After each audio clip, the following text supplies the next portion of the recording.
চাচা, বাড়িঘর তো সাজানো কেন, হেনা কোথায়? একদিন সময় আসবে তোমার জীবনে, হয়তো তুমি এসে বলবা, চাচা বাড়িঘর তো সাজানো কেন, হেনা কোথায়? আর চাচা বলবে, বাবা হেনার তো বিয়ে হয়ে গেছে, তুমি বাস খাও, তুমি গামজা খেয়ে ঘুরে বেড়াও।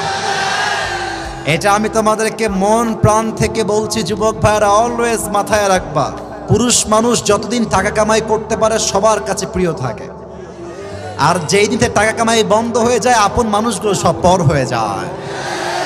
টাকা কামাই করো হালাল ভাবে, অনেক বেশি ব্যবসা করো, চাকরি করো, উদ্যোগ নাও, প্রতিষ্ঠিত হও জীবনে। যদি মায়ের কাছে সেরা সন্তান হতে চাও, যদি বাবার কাছে সেরা সন্তান হতে চাও, যদি তুমি তোমার স্ত্রীর কাছে সেরা স্বামী হতে চাও, যদি তুমি তোমার সন্তানের কাছে সবচেয়ে প্রিয় বাবা হতে চাও, তুমি যদি বোনের কাছে সবচেয়ে প্রিয় ভাই হতে চাও,